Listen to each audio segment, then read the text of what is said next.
Alô, Brasil do Agro, no ar mais um episódio do podcast do empresário rural, do empresário urbano, Agro e Negócios. Estamos no CCAJ, Centro Comercial do Agronegócio aqui em Jataí, no sudoeste goiano, e para nós é um privilégio poder comunicar para os senhores. E hoje nós temos como tema a tecnologia de aplicação de agroquímicos. Nosso convidado é o Dr. Ulisses Gandolfo, do grupo Dachem, lá do Paraná, que vem até o sudoeste goiano nesses dias para uma série de palestras aqui na nossa região. Dr. Ulisses, é um prazer recebê-lo aqui no podcast Agro e Negócios. Uma satisfação tê-lo conosco. Espero que a gente possa trazer muita informação que gera valor, principalmente para o homem do campo.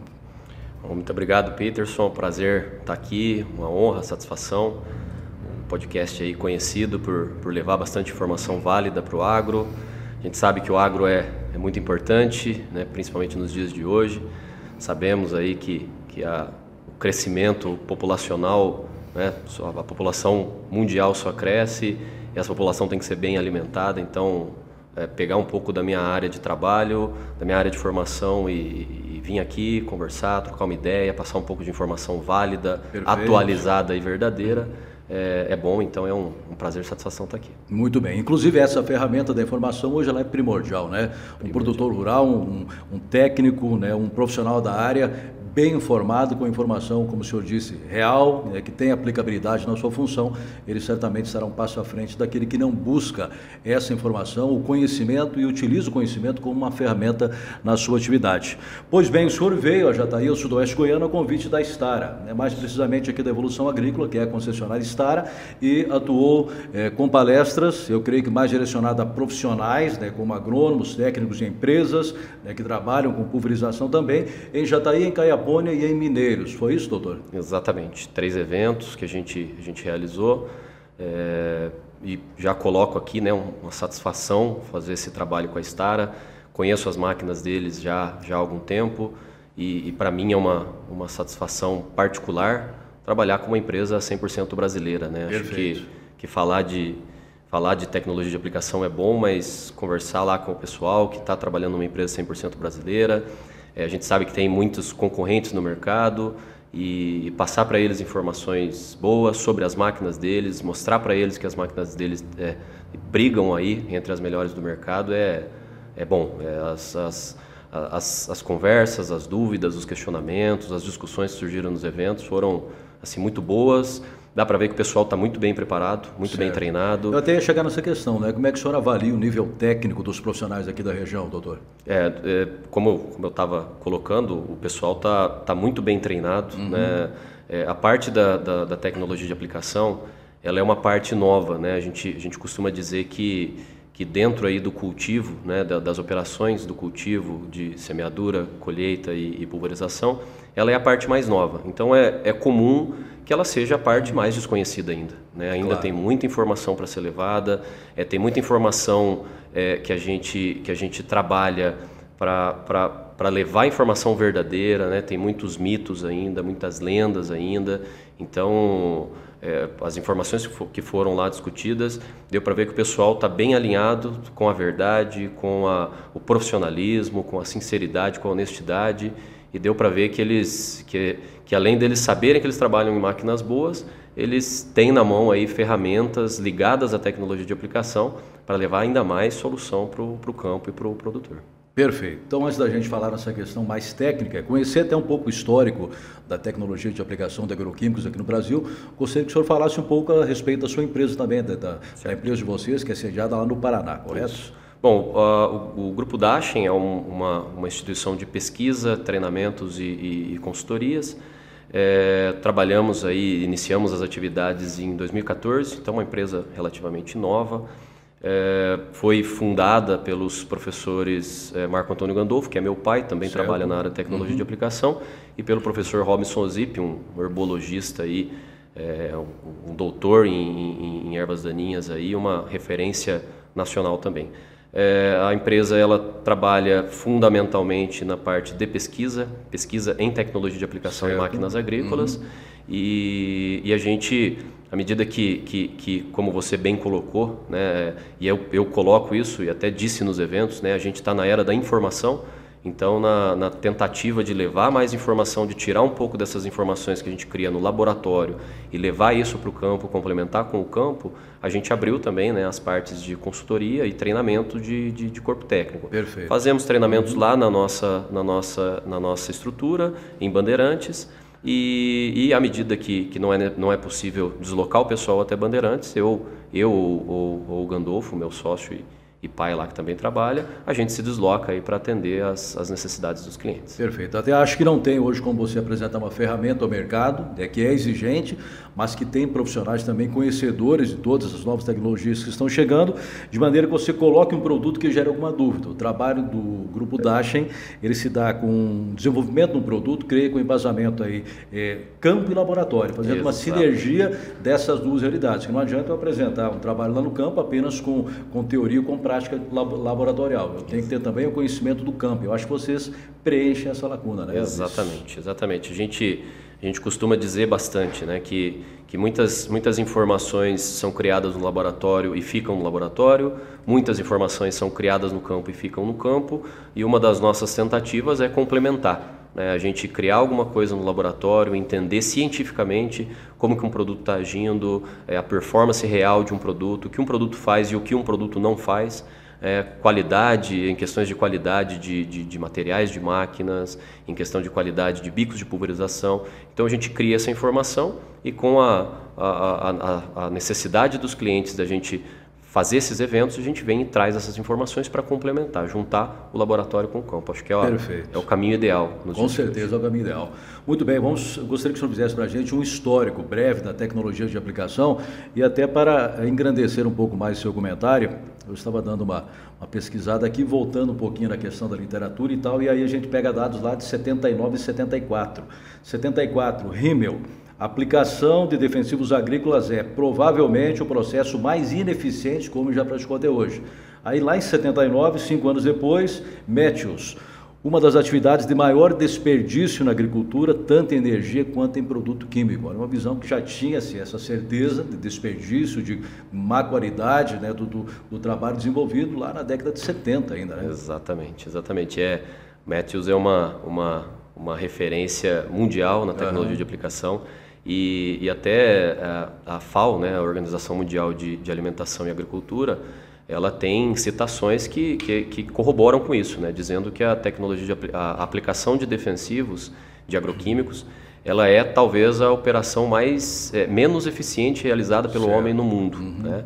E isso leva a gente às vezes a assustar, né, falar, nossa, mas é tão ineficiente assim. Eu tenho um ponto de vista um pouquinho diferente, né?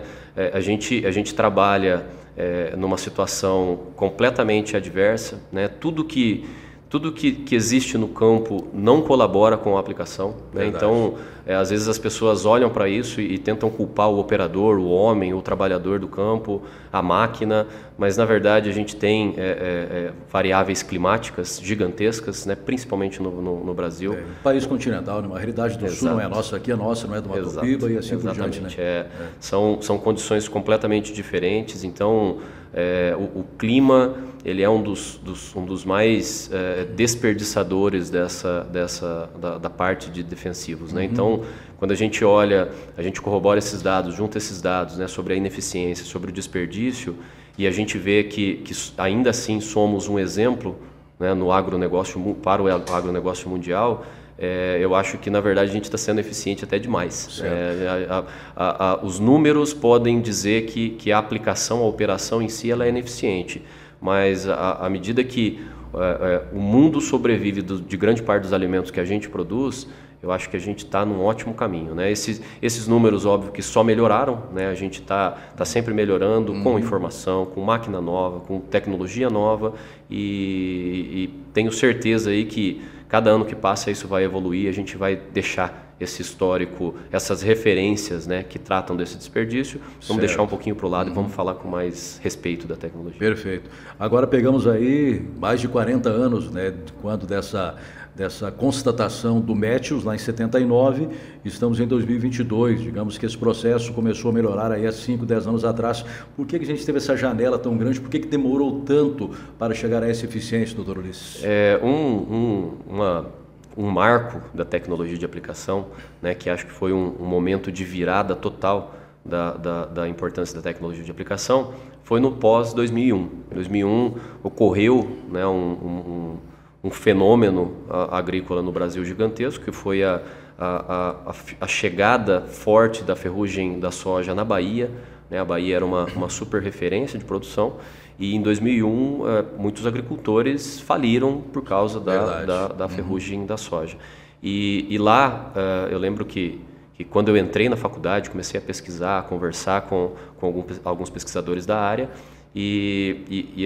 o grande questionamento, né, foi, olha, aqui em 2001 a gente está sendo quebrado pela ferrugem, e a gente tem uma máquina boa, uma máquina avançada para trabalhar, a gente tem um agroquímico, né, agroquímicos que passam por 10, 15 anos de pesquisa, milhões e milhões de dólares de investimento para registro e tudo mais, e a gente está pecando em alguma coisa, né? Então, o pós-2001 entendeu. Né?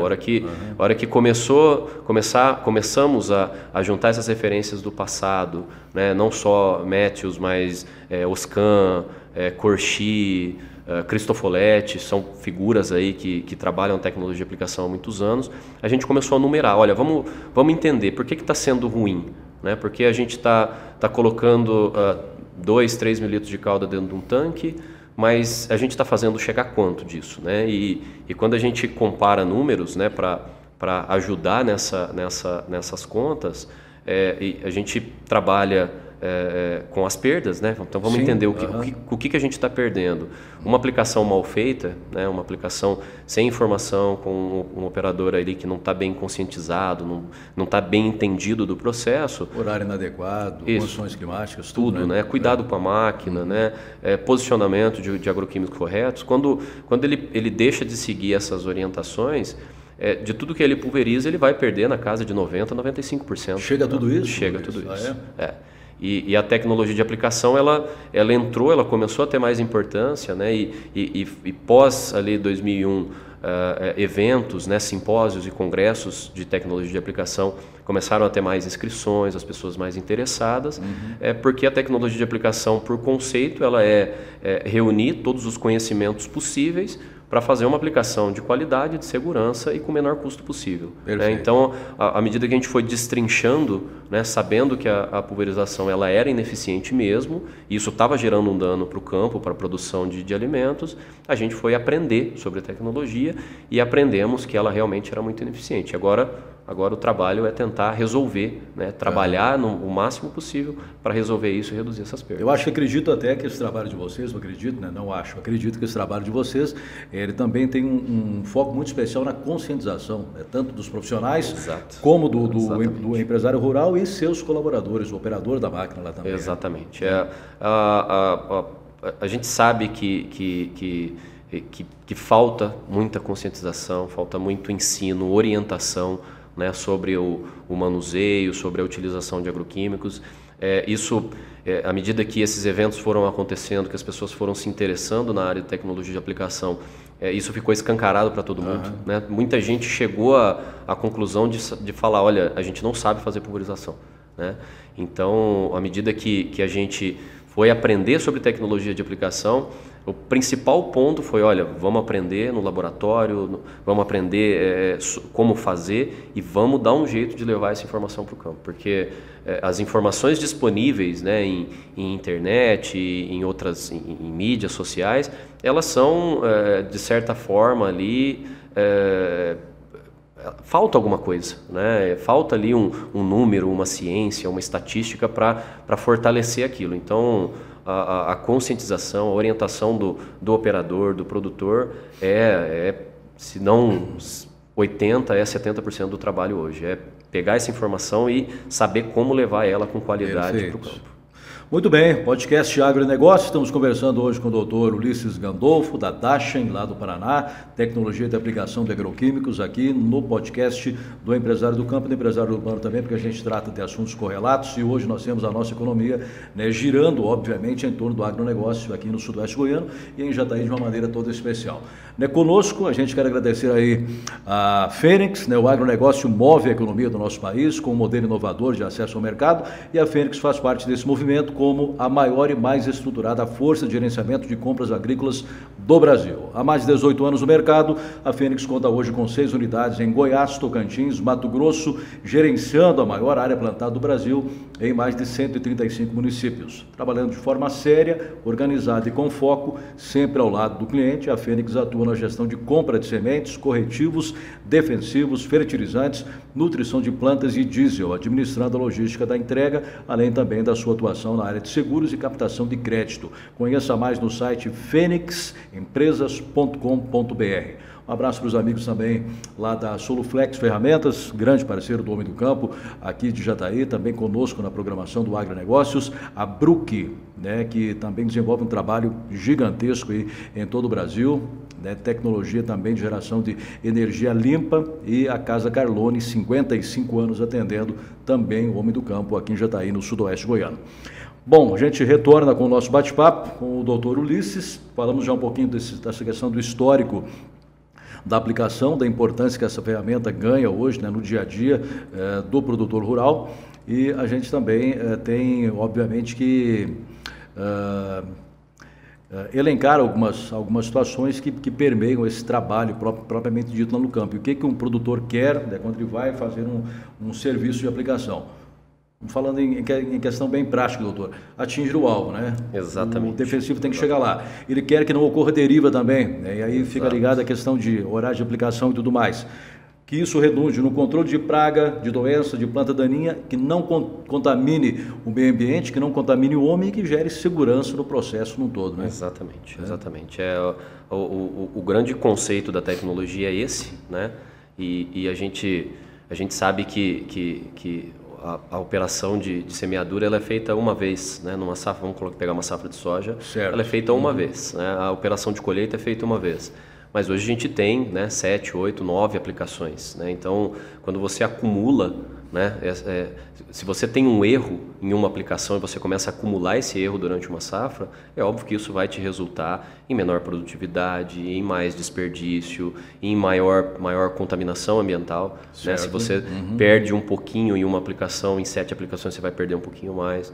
Então, o grande conceito da tecnologia é justamente esse, e fazer tudo isso com o menor custo possível. A gente sabe que o bolso é uma parte essencial do negócio. Se ele não for lucrativo, não tem por que ninguém fazê-lo. Então, fazer tudo isso, colocar tudo isso no processo e fazer com o menor custo possível é um grande desafio. Grande desafio. Por mais que pareça simples, é um desafio gigantesco. Inclusive, a gente tem comentado muito aqui com outros segmentos também do agro, do apagão que a gente está tendo em relação à mão de obra qualificada no campo. E quando se trata de um operador de uma máquina, de um autopropelido, que vai fazer, digamos, a principal função da lavoura, que é o combate às pragas, que é a aplicação dos defensivos agrícolas, a gente sabe que tem que ser uma pessoa capacitada, qualificada, uma pessoa que possa operar a máquina e possa absorver tudo que aquela máquina ofereça. Então a gente também vê que hoje em dia essa questão, esse tema é um assunto da própria indústria também, que quer entregar uma máquina com tecnologia embarcada, mas que tem que deixar claro para quem está comprando. Olha, eu preciso de um cara condizente com a tecnologia que essa máquina tem. Exatamente. Um grande desafio, outro grande desafio é justamente esse. Eu faço questão nos meus eventos de sempre parabenizar o operador, a pessoa que está ali manuseando o agroquímico. Eles acabam sendo aí a última parte da cadeia a receber informação. Então a informação ela sai muito valiosa de um lugar e ela vai se enfraquecendo até chegar a eles. Então eu sempre faço questão de motivá-los porque o trabalho que eles fazem é essencial. Então acho que vale a pena citar isso como assim, olha, para quem estiver escutando e trabalhar nessa área, motive o operador, porque ele está ele está remediando o nosso alimento. A pulverização de agroquímicos ela é basicamente o remédio do nosso alimento. E aí nós temos até duas relações, porque esse colaborador, ele é um dos mais importantes aí do grupo, porque ele está operando uma máquina de valor agregado, 2, 3 milhões, 4 milhões, está trabalhando com agroquímicos aí com alto valor também, e um erro dele pode colocar colocar a sua safra aí em derrocada, né? Exatamente. Ele tá, a gente costuma dizer, né? Ele tá com dinheiro na mão, né? Tá com dinheiro na mão. Ele que está escolhendo, ele que faz a escolha à medida que ele tem a informação, obviamente, ele que escolhe, né, como esse dinheiro vai ser investido na lavoura, né? Então, vale a pena sempre ressaltar a importância aí de motivar ele a fazer um trabalho bem feito, né? Isso, óbvio, que tem, né, outros fatores dentro das próprias propriedades, que ele precisa estar motivado a fazer esse trabalho, mas eu sempre faço questão de parabenizar, porque por mais que a gente tenha todos esses números, né, que às vezes parecem negativos, vale lembrar, né, o Brasil é o agro mundial, é um dos países aí com maior produção de alimentos do mundo, a gente alimenta grande parte do mundo, então ele por mais que tenha muitos defeitos ainda, eles estão fazendo um ótimo trabalho. E a nossa intenção é sempre ajudar. Perfeito. Doutor Ulisses, eu tenho alguns dados aqui com relação a principais problemas verificados, não são muito atuais, até inclusive são dados da Coamo, lá do Paraná, do seu estado, e aí falam sobre os problemas durante inspeções. Erro na dosagem do produto, erro na taxa de aplicação, cerca de 80% e 60% respectivamente. Espaçamento de bicos, 97%. Bicos inadequados ou com entupimento, 97%. Bicos inadequados, exceto entupimentos, 67%. Aí teve um trabalho também de avaliação da condição das máquinas. 29% eram máquinas consideradas em situação ruim para exercer aquela função, 35% razoável e bom, não é nem ótimo, apenas 34%. Sim, esse é um trabalho que até eu posso falar com um pouquinho de autoridade, porque esse trabalho se iniciou em 1999 pelo meu pai. Meu pai, unido ao orientador dele, o professor também Ulisses Antoniassi, eles criaram um projeto conhecido como Inspeção Periódica de Pulverizadores. Esse projeto ele se baseou num modelo de inspeção europeu. E ele, quando esses pesquisadores, né, o Gandolfo e o Antoniassi, trouxeram esse projeto para o país, foi um susto, né, porque esses mesmos dados, né, eu até tenho esse dado em algumas apresentações, quando você faz essa comparação exatamente desses fatores, desses parâmetros, com máquinas da Bélgica, que é até um exemplo que eu tenho, você vê que praticamente nenhum desses defeitos acontece em nenhuma das máquinas. E quando acontece um defeito, uma ponta entupida, uma ponta gasta, um erro na taxa de aplicação, está ali em 0,1% das máquinas, porque lá existe uma inspeção periódica obrigatória para ser feita nos pulverizadores. Né? A gente sabe que é uma condição de agricultura completamente diferente, mas quando foi trazido esse projeto para cá, esse projeto tentou, né, permear a legalidade, né, e tornar esse projeto obrigatório, mas o meio entendeu que o Brasil ainda não estava preparado, né, porque a gente veio de uma evolução muito rápida, né, e quando a evolução acontece de maneira muito rápida, uma ou outra coisa acaba saindo do controle. Então, foi entendido aí alguns anos atrás que não seria ainda adequado legalizar isso, né, iniciar projeto de fiscalização de máquinas, porque praticamente todas seriam reprovadas. Né?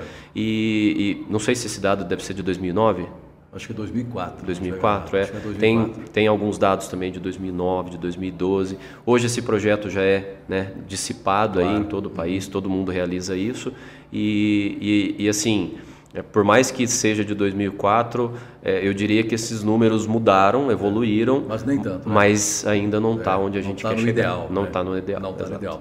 Bom, e aí quem está nos acompanhando, de repente, pode perguntar, porque nós temos, né, dentro do cenário macro do agro, né, inúmeras realidades aqui com relação a tamanho de propriedade, né, tecnologia aplicada com o produtor, capacidade de investimento em maquinário e tudo mais, e de repente um produtor menor pode estar pensando também, olha, mas a minha pulverização ela ainda é de arrasto, ou ela é com autopropelido um pouco mais antigo, que condição que essa máquina minha tem de oferecer uma pulverização adequada? O próprio estudo fala, né, que podemos realizar uma eficiente aplicação com qualquer tipo de pulverizador, desde que estejam todos em dia, né? Com a sua manutenção em dia. Né? É engraçado, né? Porque eu escuto bastante isso, né? Atendo produtores que têm equipamento de arrasto montado, autopropelido, e às vezes o produtor, né, do Paraná, né, em grande parte produtores aí de áreas menores, às vezes, né, até comenta, fala, olha, eu não posso, né, ter a mesma tecnologia de aplicação de condições aí de Goiás, Minas, Mato Grosso. E uma coisa que é até engraçada, né, um dos grandes problemas hoje da tecnologia de aplicação é justamente a complexidade do circuito de pulverização. À medida que a gente quer uma máquina para ter uma capacidade operacional de 80, 90 hectares por hora tratado, isso requer que a máquina seja grande, que a máquina tenha, né, 30, 40 metros de barra, que a máquina tenha 3, 4 mil litros de tanque. E uma máquina grande dessa, para operar bem, ela precisa ter muito sensor. E esses sensores, eles são todos pontos de restrição de cauda. Então, quando um produtor de uma máquina pequena fala disso, eu sempre digo, olha, você tem uma vantagem na mão, porque tua máquina não é complexa. Tua máquina é muito fácil de ser limpa, dificilmente você vai ter um problema de instabilidade de cauda, dificilmente você vai ter um problema de falta de agitação, né? Então, à medida que a agricultura evoluiu, que a tecnologia de aplicação evoluiu, que a operação de aplicação evoluiu, as máquinas tiveram que evoluir também e o circuito de pulverização acabou ficando cada vez mais complexo. Né? E como a gente está falando, já comentando, da falta de cuidado, da falta de capricho com a máquina, uma máquina mais complexa, com pouco capricho, ela acaba se tornando um problema gigantesco. Né? Então, grande parte dos problemas que eu encontro estão mais ligados a máquinas autopropelidos, máquinas aí que trabalham muito mais horas, né, no ano do que a pulverizadores menos complexos. Doutor Lício, nós temos também uma característica aqui, dada a dimensão das áreas e às vezes até um tempo mais curto para aplicação, né, desses defensivos, que é a aplicação via aérea também. A aviação agrícola bastante presente na região aqui. Sim. E também é uma ferramenta de aplicação, só com certeza. Por um outro meio, né, meio Isso. aéreo, mas que necessita também de todos esses cuidados. Todos, né? Os cuidados, exato. A aplicação aérea ela tem algumas... que eu gosto de dizer, né? Eu lembro de muitas, lá nos meus primeiros eventos feitos, eu lembro que tinha muitas vezes um combate, né, entre a aplicação terrestre e a aplicação aérea. Verdade, né? Então, muita gente tentava, talvez ali por trabalhar em uma ou outra área, tentava, né, puxar o peixe para um ou para outro lado.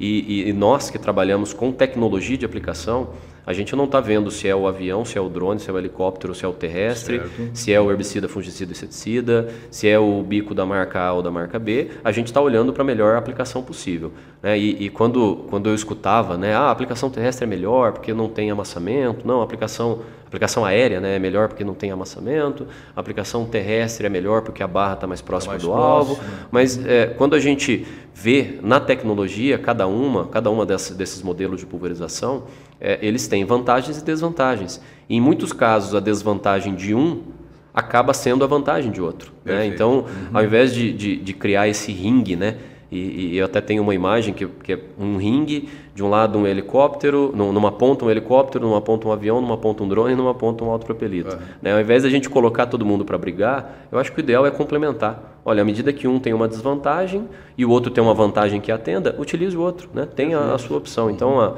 a aviação, ela, assim como os drones, assim como os helicópteros, as aplicações por drones e por helicópteros, ela complementa muito bem, ela auxilia, óbvio, né, que requer, né, talvez ainda mais capricho do que uma outra pulverização, mas existem, né, fatores como a própria complexidade do circuito de pulverização do avião, ela é baixa, né, então não é um circuito difícil de ser limpo, é um circuito de altíssima vazão. Dentro ali da aviação, a gente tem o que pode ser chamado do equipamento mais eficiente de pulverização no mundo, que é o atomizador rotativo, né, um equipamento de altíssima uniformidade da população de gotas. Então você tem diversos fatores que atuam auxiliando. Né?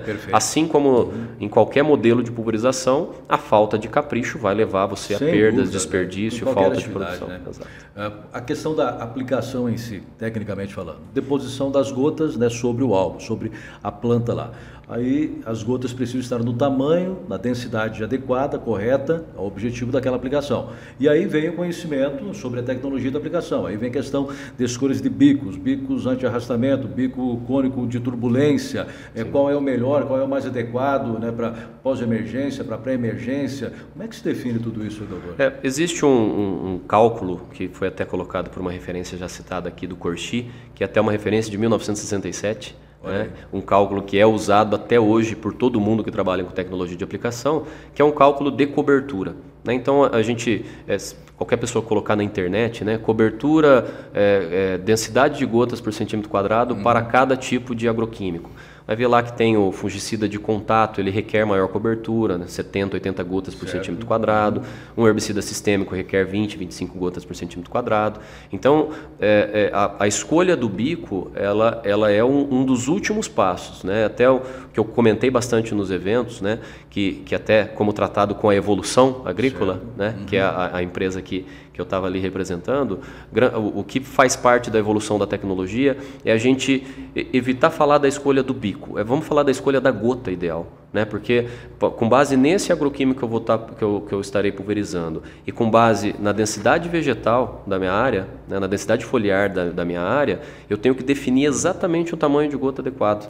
Né? Agora, doutor, essa gota do tamanho adequado, ela está diretamente ligada à cauda, à confecção da cauda em si? Ao bico de pulverização. E você primeiro, através desses cálculos, você calcula quantas gotas você precisa. Certo. Com base em quantas gotas você precisa, você consegue fazer o cálculo da tua taxa de aplicação, se vai ser 30, se vai ser 60, se vai ser 100 litros por hectare. E aí, juntando essas informações mais operacionais, unidas à velocidade que você vai fazer a pulverização, aí sim você vai ter o catálogo na mão e escolher o bico com a vazão correta e com o tamanho de gota correto para fazer a pulverização. Agora o senhor chegou numa situação interessante também que é muito discutida às vezes. Olha, eu tenho uma máquina que permite fazer a pulverização aí a 30 km horários, eu vou fazer a 5 horários e tal. Como é que se define essa questão de velocidade, observando também deriva aí e tudo mais? Um cálculo que a gente faz, até temos um aplicativo da empresa que chama Smart Decision, ele tem exatamente esse cálculo do tamanho de gota adequado, da taxa de aplicação adequada e grande parte da escolha ali da velocidade ela está ligada a relevo da área. A situação do Paraná, né, grande parte da área do Paraná, você acaba tendo ali um prejuízo muito grande se você, né, andar a mais de 8, 9 km por hora. Né? E quando você sabe que você tem uma velocidade de deslocamento do pulverizador limitada, você sabe a tua capacidade operacional. Né? Então, olha, com essa velocidade eu vou fazer 22 hectares por hora. Se eu estou trabalhando 8 horas no dia ou 16 horas no dia, durante a semana eu vou aplicar em tanto de área. Né? E então, à medida que você define ali a capacidade operacional da tua máquina, que você vai, à medida que você tem essa capacidade operacional, que você sabe dela, que você vai definir a maneira como você vai fazer pulverizações, né? À medida que a gente saiu ali há 10, 12 anos, a gente tinha 5 aplicações no ciclo da soja de 120 dias. Hoje a gente tem 9 aplicações com um ciclo mais curto, né? Então o operador acaba tendo que entrar mais vezes. E se ele escolher, falar, olha, eu quero escolher trabalhar 5 km por hora, mas se ele tiver uma capacidade operacional muito baixa, ele não dá tempo de fazer uma aplicação e começar a outra aplicação. Né? À medida que ele vê a praga destruindo a cultura dele, ele tem que aplicar. E se ele não terminou de aplicar uma outra área, ele acaba não tendo máquina possível para aplicar nisso. Né? Então, acaba sendo ali um cálculo gigantesco da tua capacidade operacional. Uma coisa que é um dilema hoje é a redução da taxa de aplicação, porque a redução da taxa de aplicação ela ocasiona o aumento da sua capacidade operacional. Né? A tua máquina vai render mais. Mas exige de você a redução da taxa de aplicação, exige uma melhor calibração da máquina, uma melhor limpeza da máquina, exige você entender que você vai trabalhar com tamanho de gota diferente. Né? Queria chegar nessa questão, tamanho da gota, vantagem e desvantagem. A gente tem dentro da parte de gotas, a gente tem três assuntos muito contraditórios. Eu colocaria o que eu chamo de meio termo, e eu apresento isso como meio termo, que seria uma gota média. Que 200 micras aí? Em torno de 200 a 250 micras. A gente tem, e ela é um meio termo, ela oferece meia segurança, meia qualidade, né, meia cobertura. Né? Ulisses, então eu não quero mais trabalhar com a gota média. Por quê? Porque eu fiz uma avaliação da minha aplicação e eu não estou vendo gotas chegar no terço baixo da minha cultura, que é onde grande parte das pragas de difícil controle estão. Muita evaporação, de repente. Isso, estou perdendo. Quanto maior o tamanho da gota, menor é a capacidade dessa gota cobrir totalmente os seus alvos. Né? Então, quando se chega a essa conclusão, que é um trabalho que a gente faz, e eu sempre digo, avalie como está a sua aplicação, né? Existe uma ferramenta hoje conhecida como papel hidrossensível, coloque um papel hidrossensível lá na tua área, vê, né? A tua praga está lá no pé da soja, então coloca um papel lá, né? Se chegar 2, 3 gotas ali no papel, você sabe que a tua cobertura está fraca, né? Aí você tem que ir para uma gota mais fina, quanto menor o tamanho da gota, maior é a cobertura gerada por aquela gota, né? Porém, a gota mais fina, além de dar mais cobertura, que é um fator positivo, ela tem um fator negativo de ser mais perdida. Mais perdida. Quanto mais fino o tamanho da gota, maior o percentual de evaporação que a sua pulverização vai ter. Mais deriva, mais perdas para o ambiente. Aí você acaba entrando numa situação de perigo, né? Você pode ter dentro da sua propriedade ou da propriedade dos seus vizinhos alguma cultura sensível àquele herbicida que você está pulverizando, aquele agroquímico que você está pulverizando. Infelizmente acontece isso. Acontece bastante. Então, aí quando a gente faz essa avaliação, fala, Ulisses, então eu vou usar gota grossa para fazer tudo, acima de 300, 350 micrometros. Porém, a gota grossa, ela fornece como fator positivo baixíssima deriva, né? Então é a tecnologia de menor deriva possível, porém ela não dá cobertura. Cobre uma área menor. Ela cobre uma área menor. E uma coisa que a gente costuma dizer, né?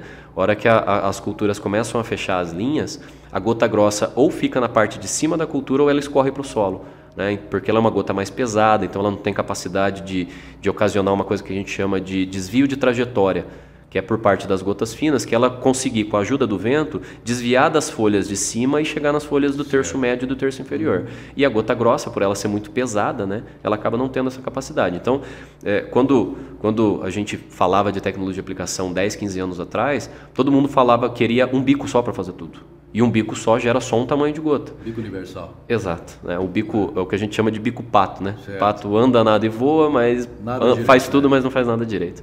E esse bico, que na verdade faz tudo, ele é um bico variável, né? Ele não vai te dar a gota fina que você precisa quando você necessita de cobertura, e ele não vai te dar a gota grossa quando você precisa reduzir a deriva. Então ele acaba sendo um meio termo, mas que deve ser utilizado também com uma gota fina, de uma ponta, por exemplo, a cone vazio, que é um bico de altíssima qualidade, e também auxiliado aí com uma pulverização com gotas mais grossas, que seria o caso de dessecação com herbicida, que é um pouquinho mais prejudicial para o ambiente, colocar uma tecnologia mais segura possível. Bom, e dentre esses quesitos aí que a gente tem, essas diferenças, né, dizendo Paraná para Goiás, por exemplo, o Rio Grande do Sul para Goiás, Mato Grosso, temperatura e umidade do ar também. Bastante. Nós temos aí, chegou tal hora, eu tenho que entrar com o herbicida na lavoura, eu tenho que entrar com o defensivo. Aí eu tenho lá uma temperatura de 35 graus, uma umidade que não está muito legal e tal. Sim. Eu estou fazendo a aplicação, daqui a pouco lá no horizonte já pinta uma nuvem, ela já chega aqui na lavoura. Exatamente. É complexo. É muito complexo. Toda, é muito complexo. Eu chamo, né, nos meus eventos de recomendações climáticas de bula, né? Que seria ali não pulverizar com temperaturas acima de 30 graus, não pulverizar com umidade abaixo de 50%, e é legal que quando a gente pega esses números e a gente vai lá na Bahia, a partir das 7h30 da manhã, você já está fora desses horários. 7h30 da manhã. O pessoal brinca, né? Às vezes num dia nublado aqui, a gente tem temperatura acima de 32, 33 graus. E é uma situação muito quente. Então, à medida que você faz uma pulverização, uma recomendação na Bahia, no Cerrado, em Goiás ou no Rio Grande do Sul, você não pode se fechar essas recomendações de bula, porque senão ninguém pulveriza, né?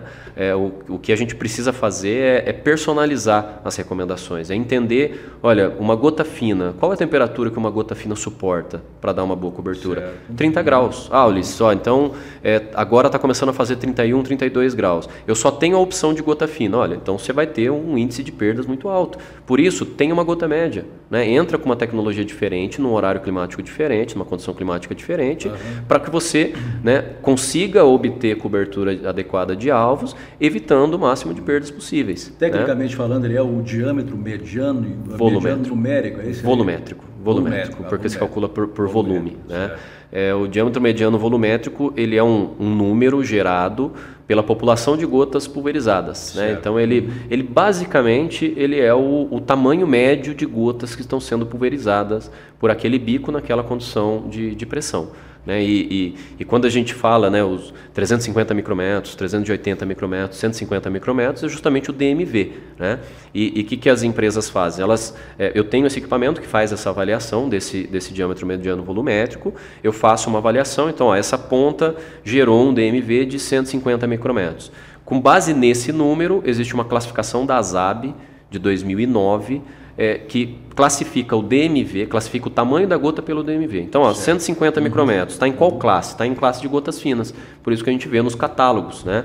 Todo catálogo de pontas tem que ter o tamanho de gota que aquela ponta está fazendo naquela pressão. E esse tamanho de gota é justamente interligado aí ao DMV que aquela gota está fazendo. Tá, vamos imaginar uma situação aqui. Eu comecei a aplicação, aí na metade da aplicação ali deu um problema no bico. Eu vou ter que trocar 2 ou 3 bicos da máquina. Aí eu peço para um funcionário, ele vem para a cidade, vai em uma revenda e vai comprar um bico. De repente não o bico adequado, não o mesmo bico que está sendo usado lá, né? Às vezes não informa nem o produto que está sendo utilizado, né? O tamanho das gotas que ele quer, vazão e tudo mais, e acaba levando de repente pega na pressa, ali na pressa e vai criar uma situação desnecessária, né? Vai causar um certo prejuízo, né? Não, e outra coisa, né, que eu coloco ainda como pior, é o atraso operacional. Porque essa máquina, grande parte das máquinas, né, se a gente pega de Goiás para cima, grande parte das máquinas elas trabalham num aperto operacional muito grande. Então essa máquina não pode se dar ao luxo de ficar parada por muito tempo, né?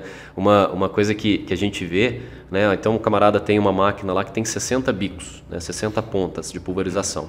Então ele precisa trocar as pontas, ele compra 60 pontas.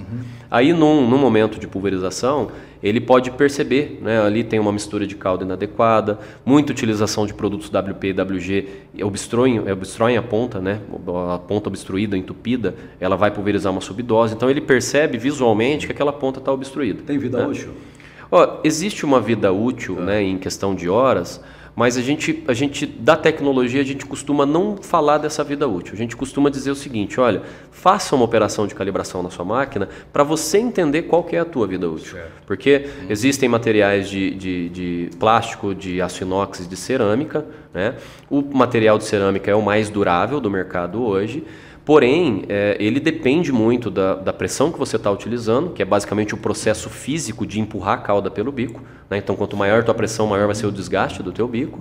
E outra coisa é a corrosividade e a abrasividade dos agroquímicos que estão passando por ele, né? Então, existem produtos aí que são muito abrasivos, corrosivos, produtos ácidos, que danificam a ponta com muito maior velocidade do que aquela prevista no catálogo, né? Então, é ideal que o camarada tenha um procedimento de calibração da máquina para que ele entenda, olha, a cada safra eu estou fazendo e eu estou pegando lá 7, 8 bicos gastos. Então eu acho que o meu timing de trocar todos os bicos está sendo de safra em safra. X tempo, safra em safra e tal, ou tantas horas de aplicação.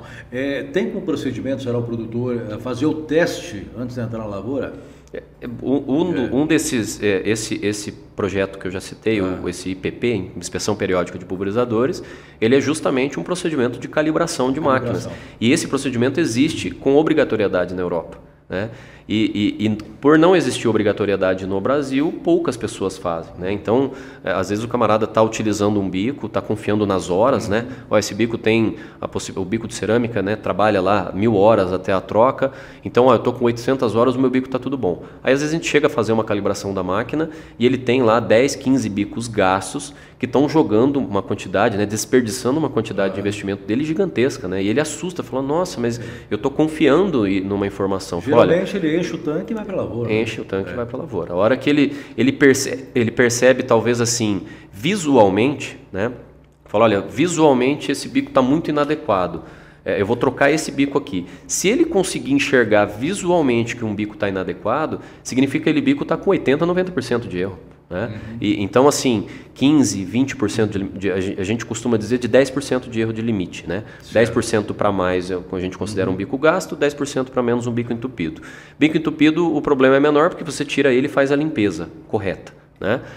O bico gasto ele tem que ser trocado, né? O orifício dele está maior do que deveria, ele está pulverizando mais. Então, sempre a gente recomenda, fala, olha, compre bicos Mas não compra um jogo de bico para a tua máquina. Compra um jogo de bico para a tua máquina e deixe 20, 30 bicos dentro do estojo dela, dentro da cabine. A hora que você perceber um problema, ao invés de você parar a máquina, descer lá, pegar uma escovinha, limpar o bico, né, com luva, com máscara, com EPI, limpar o bico, gastar tempo, tenha um bico novo dentro da tua máquina, saiu, percebeu um bico entupido, só troca, tira aquele bico que está entupido, coloca um bico novo. Soluciona de imediato. Soluciona de imediato. Aí você não tem atraso operacional, né? Aquele bico entupido, lembrando, não vai para o estojinho de bicos novos, senão ele volta para a barra uma hora. Então tenha lá uma sacolinha para guardar os bicos que estão, né, entupidos, mais sujos, e depois você proceder com a limpeza. Bom, de tudo que a gente já falou, né, é incontestável, né, a importância de estar se qualificando nessa questão de uma aplicação correta, né, de defensivos, né, de produtos químicos para a lavoura, utilizando toda essa tecnologia, né, que é disponibilizada, treinando a equipe, né, optando por máquinas condizentes com a realidade da sua lavoura e tudo mais. E a gente vê que realmente é um divisor de águas, tanto em economia quanto em ter uma lavoura mais saudável, através de uma aplicação correta, sem desperdício de agroquímicos, que redunda também num prejuízo desnecessário para o produtor. E aí tem uma outra ferramenta que eu acho que também casa com essa questão de trabalhar esse tema, né, que é o da aplicação correta de agroquímicos, juntamente com a agricultura de precisão, né, que é uma realidade hoje já em inúmeras fazendas. Sim. E parece que é um caminho para o qual todos os produtores terão que seguir, não é, doutor? Inevitavelmente. A agricultura de precisão, ela levou, né, um grau de evolução para o campo gigantesco, né? A geração dos mapas de fertilidade, de produtividade, e até um pouco foi adaptado pela tecnologia de aplicação, que existem hoje em algumas máquinas, o mapa de aplicação, né? Então eu gero pelo computador da máquina, eu gero em toda a área que aquela máquina trabalhou, eu gero um mapa. Olha, enquanto dessa área a pulverização foi feita com temperatura abaixo de 30 graus. Então eu vou saber exatamente qual o local que foi um pouco mais perigoso minha pulverização, né? Então a agricultura de precisão, ela levou uma evolução gigantesca, e a gente pode até dizer, né, que a tecnologia de aplicação se adaptou um pouco, né, porque esses mapas de fertilidade, de produtividade, ensinaram os produtores a entenderem, ó, eu estou produzindo menos aqui por quê? Foi o clima ruim, foi uma aplicação ruim, a minha fertilidade de solo aqui está pior, né? Então a agricultura de precisão veio, resolveu isso, auxilia demais. 99% dos clientes que eu trabalho, eles fazem algum tipo de agricultura de precisão. Como o próprio nome diz, são dados precisos, né? Exatamente. Coletados dentro da realidade da área para aquele momento. Exatamente. Não, e fornece uma resposta gigantesca para o produtor. Imediata, né? Ele ter controle, né? Imagina um produtor que toca uma área aí de 700, 800, 1.500 hectares. Você imagina ele ter controle total de tudo que está sendo feito nessa área, né? A agricultura de precisão foi sensacional nesse ponto. Minimiza riscos e potencializa ganhos, né, doutor? Exatamente. Esse que é o grande, é o pulo do gato da atividade. Trabalhar melhor. Trabalhar melhor. Exato. Bom, em cima dessas ponderações, quais seriam os principais dilemas da tecnologia de aplicação disso? Dentro dos principais dilemas da tecnologia de aplicação, o primeiro deles está em entender que o conceito de tecnologia de aplicação, ele algumas vezes ele é contraditório. Por quê? Porque o conceito diz que a gente precisa fazer uma aplicação de maior qualidade, de melhor segurança e de menor custo. Porém, uma aplicação de qualidade, o que é uma aplicação de qualidade? É uma aplicação com bastante cobertura. Bastante cobertura é a utilização de gota fina. Quando a gente transpassa isso para segurança, uma aplicação de segurança não pode ser utilizada gota fina. É uma utilização de gotas mais grossas. Como equalizar isso? Não existe como equalizar, eles são completamente contraditórios. Por isso a gente fala, olha, a aplicação de qualidade é gota fina com maior volume de calda. E isso você gera maior cobertura. A aplicação de segurança é uma aplicação com gotas grossas, que você vai ter menos perdas para o ambiente e para o vizinho. Uma aplicação de baixo custo é gota fina e baixo volume de calda. Então, dentro desses três aspectos, esse tripé, ele é completamente contraditório. Por isso, dentro da tecnologia de aplicação, do conceito dela, já é um dilema. E vale a gente entender. Olha, se eu optar por fazer uma aplicação de qualidade, eu não terei segurança e não terei baixo custo. Eu acho que até dá para colocar um outro item aí, que é a questão da janela de aplicação também. Isso, né? Exatamente. É um outro pilar também dessa equação. Exatamente. Né? E quando falar, então eu vou fazer a aplicação do herbicida agora, então preciso de segurança de gota grossa. Você não vai ter qualidade, você não vai ter baixo custo.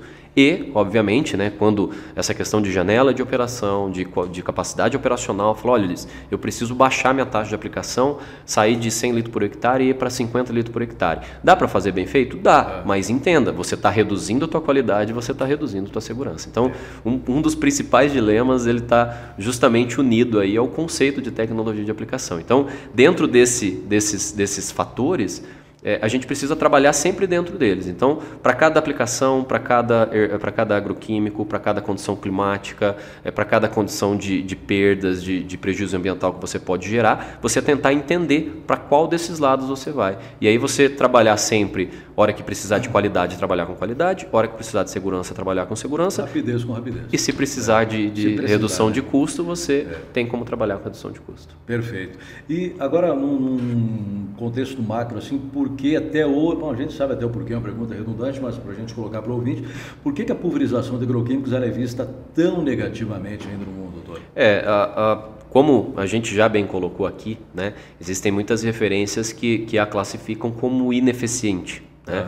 Então, isso leva algumas pessoas a erroneamente acreditar que o que está sendo feito no campo é ruim, né? É ruim ou é mal. A gente sabe que existe aí uma classificação toxicológica, né? E existem produtos com classificação toxicológica vermelha, que são produtos que realmente, né, ocasionam mais danos ao ambiente e às pessoas também.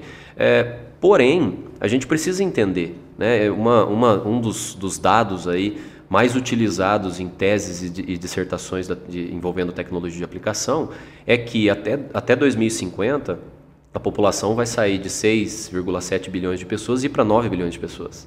Né? A gente em 40 anos a gente vai aumentar 50% da quantidade de pessoas no mundo e a gente precisa alimentar essas pessoas. Então, às vezes, o pessoal olha para a utilização de agroquímicos e fala, mas é ineficiente, é ruim, prejudica. Não, o agroquímico ele é o remédio do alimento. Né? O agroquímico está sendo colocado na área justamente para produzir mais e alimentar mais. Né? Então, acho que um dos pontos principais é a gente parar de olhar para isso como negativo e entender, olha,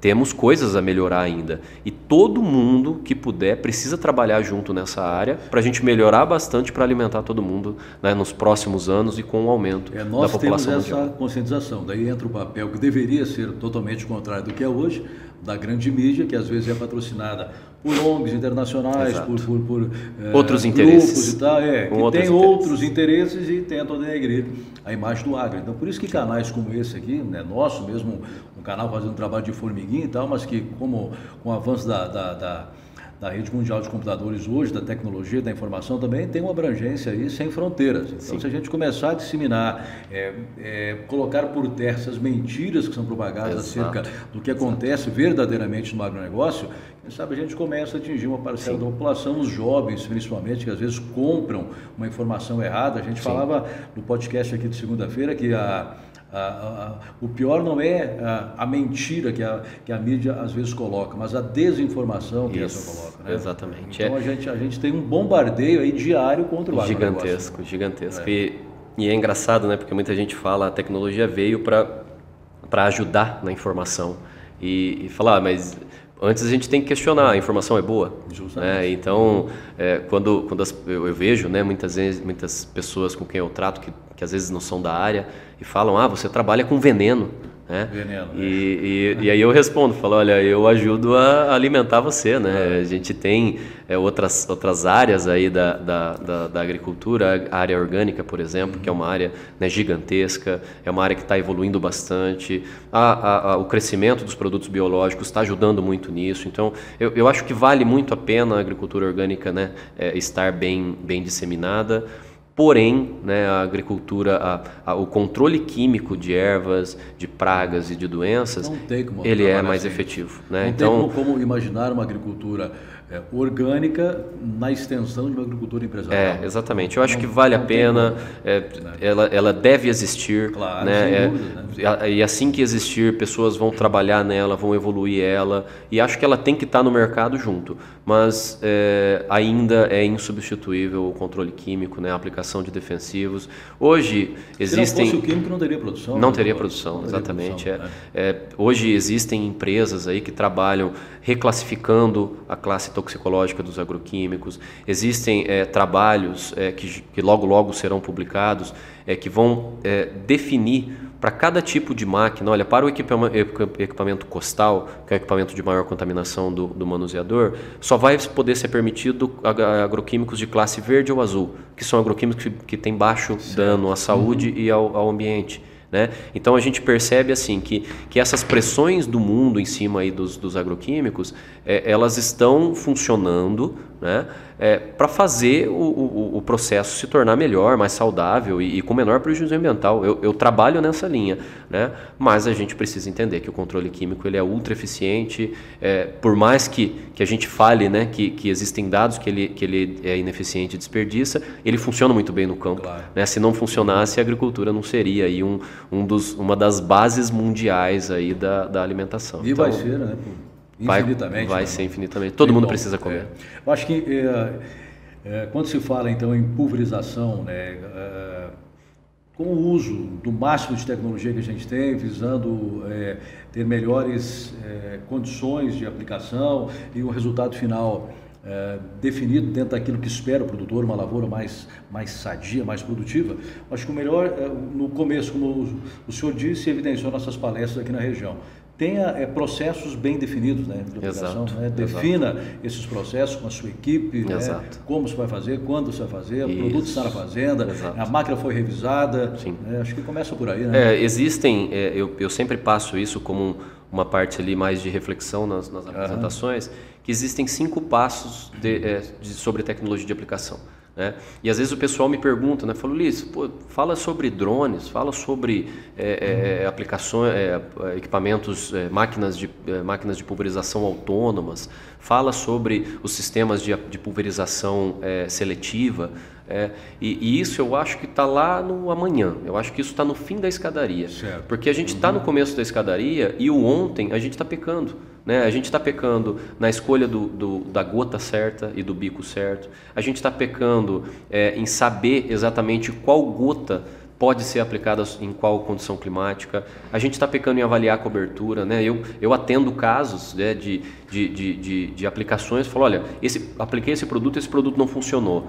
90% dos casos, ou mais de 90%, o produto que não funcionou é o produto que não chegou no alvo. Né? Então, a gente está falhando em avaliar se o produto está chegando no alvo. O produto ele tem eficiência, porém não foi aplicado de maneira correta. Exato, ele precisa chegar no alvo. Né?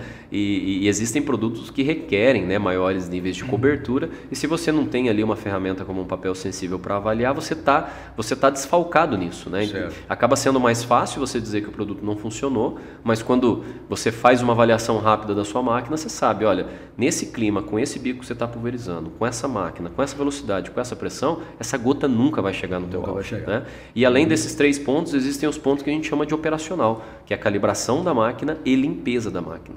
Hoje, 70% dos problemas que a gente encontra está justamente na limpeza dos pulverizadores. Terminou a pulverização naquele dia, lava a máquina, lava os bicos, lava todo o sistema, deixa a máquina prontinha para rodar de novo. Né? Não existe, infelizmente, não existe cultura de limpeza de máquinas no Brasil. Né?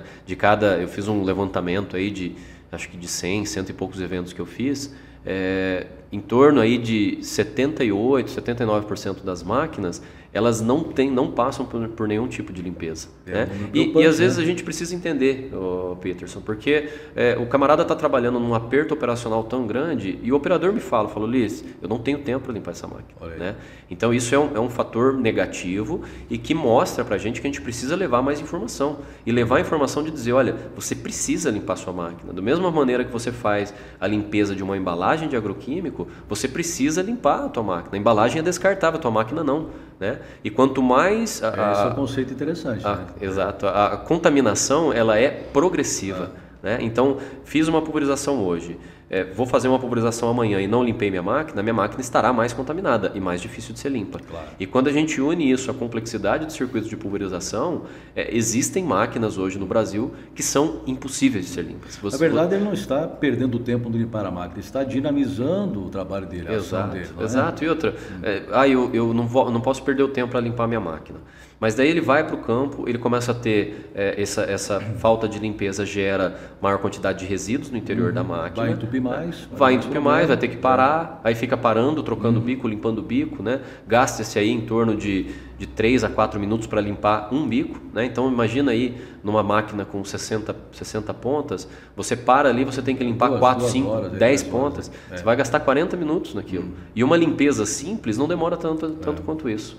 Então, dentro aí desses procedimentos, acertar na gota, cuidar do clima, saber o clima certo que você precisa pulverizar cada bico, avaliar a cobertura dos alvos, calibrar a sua máquina e limpar a sua máquina, você vai estar matando a tecnologia, você vai estar fazendo tecnologia de aplicação, você vai estar evoluindo a tecnologia de aplicação. E a hora que a gente acertar no básico, acertar nesse ontem, que são conceitos antigos, aí sim a gente vai estar pronto cada vez mais para dar passos a passos aí nos degraus e subir, né, e estar preparado para a tecnologia, para a evolução que está lá no fim dessa escadaria. Aliás, essa receita do básico bem feita, ela sempre funciona, né? Sempre funciona, né? Eu acho que é importante, né, a gente ter evolução, máquinas maiores, melhores circuito de pulverização, os drones vão evoluir demais, né? Existe ainda muito questionamento em cima de drones, porém eu acho que os drones, por mais que façam um trabalho bem feito hoje, eles ainda não representam a qualidade de pulverização que eles vão ter no amanhã. Né? Eles vão evoluir muito. O drone ainda está muito no começo. Então, a hora que começar a cair questionamento em cima dos drones, eles vão evoluir demais. Né? Então, para a gente estar preparado para o que o amanhã nos reserva, a gente tem que estar com o ontem feito, né? Muito bem feito. Então, muito bem. Vale a pena ressaltar isso, porque o básico que está aqui, que estamos conversando hoje, que tem um monte de evento acontecendo hoje, ele está sendo mal feito. Então vamos acertar no ontem, para aí sim a gente estar preparado para amanhã. Tudo bem, doutor Ulisses, o senhor esteve aqui na região, conversou com profissionais, fez palestras em Jataí, em Caiapônia, em Mineiros, e agora são profissionais, né, são pessoas que estão ligadas às revendas, né, que vão trabalhar com as máquinas, são os agrônomos, são os técnicos que estão sendo já difusores desse conhecimento, da tecnologia e da aplicação de agroquímicos, cada vez de maneira mais eficiente, mais correta, né, fazendo com que o produtor tenha, né, uma ferramenta mais eficaz dentro da sua propriedade, né? Exato. Isso é importantíssimo, né? Eu sei, por mais que os meus trabalhos com a Stara sejam recentes, eu sei que a Stara investe muito nesses treinamentos e como eu já disse, né, os questionamentos ali colocados nos eventos, dá para perceber que é um pessoal que está bem preparado. Né? Talvez ali uma coisa mais científica, né? O percentual de gotas finas de tal bico de pulverização, uma condição climática ali mais extrema, o que é pior, se é uma baixa umidade, se é um vento mais forte, né?